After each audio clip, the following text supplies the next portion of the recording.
मोकामा विधानसभा seat लहूलुहान हो उठी है। चुनाव से ठीक 7 दिन पहले ही आतंक का साया गहरा गया है। बीते दिन जनसुराज और जदयू समर्थकों के बीच की चुनावी रार एक खूनी जंग में बदल गई, जिसने पूरे इलाके को दहशत के गर्त में धकेल दिया है। दोनों तरफ से पागलों की तरह एक दूसरे पर पत्थर फेंके गए, जैसे जंगली जानवर आपस में भीड़ रहे हों, और गाड़ियों को बेदर्दी से तोड़ा गया। उनकी चीखें मानो हवा में गूंज रही थीं। पुलिस जब मौके पर पहुंची तो भयानक मंजर सामने था। 3 बुरी तरह से क्षतिग्रस्त वाहनों के बीच एक गाड़ी में मोकामा के पुराने और कद्दावर राजद नेता दुलारचंद यादव का निर्मम शव मिला, जिसने सबकी रूह कंपा दी। शव मिलते ही हाहाकार मच गया और दुलारचंद के परिवार ने सीधे जदयू उम्मीदवार अनंत सिंह पर सनसनीखेज आरोप लगाया है कि यह सोची समझी हत्या है। दुलारचंद के पोते ने तो सरकारी तंत्र को ललकारते हुए 48 घंटे का खौफनाक अल्टीमेटम दे दिया है, जिसके बाद मोकामा में सियासी तूफान उठ खड़ा हुआ है। यह भीषण घटना मोकामा के लोगों की नींद हराम कर चुकी है।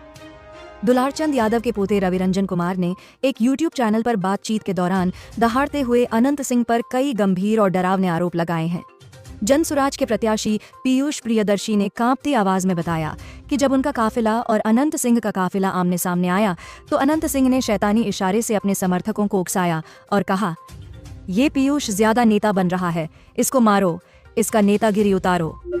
जनसुराज प्रत्याशी ने आगे खुलासा किया कि अनंत सिंह के उस खतरनाक इशारे पर उनके प्राइवेट और सरकारी अंगरक्षक समेत सारे खूंखार कार्यकर्ता और समर्थक जल्लादों की तरह उन पर टूट पड़े। बचाव में उनके अंगरक्षकों ने भी पलटवार किया, लेकिन हमलावर उनकी गाड़ी को धक्का मारकर गिराना चाहते थे। गाड़ी को बुरी तरह रौंदते हुए आगे बढ़े। इसी बीच उनके चाचा दुलारचंद यादव बीच बचाव करने के लिए हिम्मत जुटाकर आगे बढ़े, लेकिन जैसे ही वह सामने आए उन्हें पैर में गोली मारी गई और फिर उन पर एक भारी गाड़ी बेरहमी से चढ़ा दी गई। यह साफ साफ भयानक षड्यंत्र और पूर्ण प्लानिंग का नतीजा था। जनसुराज प्रत्याशी ने गुस्से से भरकर कहा है कि यह अनंत सिंह का अंतिम अपराध है। इसके बाद वह किसी भी आपराधिक घटना को अंजाम देने लायक नहीं बचेंगे। दुलारचंद यादव के पोते ने सूरजभान सिंह द्वारा हत्या कराने के अनंत सिंह के झूठे आरोपों को सिरे से खारिज करते हुए दावा किया कि अनंत सिंह ने ही सामने से कर्मवीर से गोली चलवाकर उनके दादा की हृदय विदारक हत्या करवाई है। उन्होंने दर्द से कहा कि अनंत सिंह ने पहले उनके पिता और चाचा की भी हत्या करवाई थी और अब उनके दादा को भी मौत के घाट उतार दिया।